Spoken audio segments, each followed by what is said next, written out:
Hello అండి, welcome to KP's Paradise. ఈరోజు మనం కేపీస్ ప్యారడైజ్లో 1 మినిట్లో పుట్నాల పొడి ఎలా తయారు చేసుకోవాలో చూద్దాం పదండి. 1 కప్ పుట్నాలు అంటే రోస్టెడ్ శనా అన్నమాట.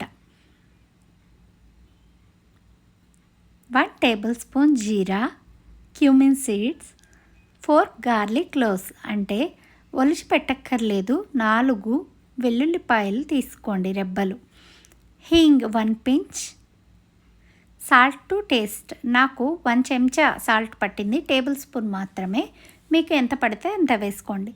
ఎండుమిరపకాయలు 8 తీసుకున్న, 8 అయితే కరెక్ట్గా సరిపోతుంది నేను తీసుకున్న కప్పుకి. ఒక మిక్సీ జార్ తీసుకొని ఇప్పుడు మనం తీసుకున్న ఇంగ్రీడియంట్స్ అన్నీ వేసేసుకుందాం. చూడండి, వరుస పెట్టి అన్ని ఇంగ్రీడియంట్స్ వేసేసుకోండి. మొత్తం వేసేసుకున్న తర్వాత మనం ఇప్పుడు మిక్సీ పట్టుకుందాం. బరకగా ఉండకుండా చక్కగా మెత్తటి పౌడర్ లాగా చేసేసుకోవాలన్నమాట. పుట్నాల పొడి మనం నీరు తగలకుండా చెమ్మ అనే ప్లేస్లో లేకుండా ఉంటే మనకి 1 మంత్ 2 మంత్స్ ఫ్రెష్గా అయితే ఉంటుందన్నమాట.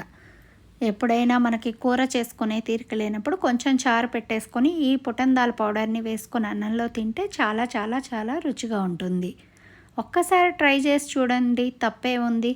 ఇంకేముంది, 1 మినిట్ అన్నారు ఇంకా అవ్వలేదా అనుకుంటున్నారేమో, మిక్సీ పడితే అయిపోయింది అంతే. ఈ పుట్నాల పొడిని మనం ఇన్స్టెంట్ చట్నీగా ఎప్పుడైనా ఇడ్లీలోకి దోశలోకి చట్నీ చేయకపోతే టక్కుమని వాటర్ వేసుకుంటే ఉప్పుని కొంచెం అడ్జస్ట్ చేసుకుంటే సరిపోతుందన్నమాట. వాటర్ వేయడం వల్ల ఇందులో మనం వేసిన ఉప్పు కొంచెం తగ్గితే గనక ఉప్పును మళ్ళీ చిన్న పెసర యాడ్ చేసుకుంటే ఇన్స్టెంట్ చట్నీ రెడీ. అందులో కొంచెం తాలింపు పెట్టుకుంటే సరిపోతుందన్నమాట. ఆవాలు ఎండుమిర్చి వేసుకొని చక్కగా పోపు వేసుకుంటే మనకి చట్నీ కూడా రెడీ అయిపోతుంది. అంతేకాక కొన్ని కూరల్లో ఈ పొడిని జల్లుకోవచ్చు అనమాట. శనగపిండి బదులు క్యాప్సికమ్ కర్రీలో ఈ పుట్నాల పొడి జల్లితే చాలా చాలా బాగుంటుంది. అంతేకాక బీరకాయ కూర మీద కూడా ఈ పుట్నాల పొడి వేసుకోవచ్చు. ఒక్కసారి అలా కూడా ట్రై చేసి చూడండి. ఇప్పుడు మనం మిక్సీ పట్టేసిన పొడిని చక్కగా స్టోరేజ్ బాక్స్లోకి తీసేసుకుంటున్నాం. ఇంతేనండి, చాలా తేలిక పుట్నాల పొడి. మీకు కనుక మా ఛానల్ నచ్చినట్లయితే ప్లీజ్ సబ్స్క్రైబ్ అవర్ ఛానల్. మరిన్ని వీడియోస్ కోసం మీరు గంటని ఆల్లో పెట్టుకోండి, మా నోటిఫికేషన్ మీకు వెంటనే వస్తుంది. Thanks for watching.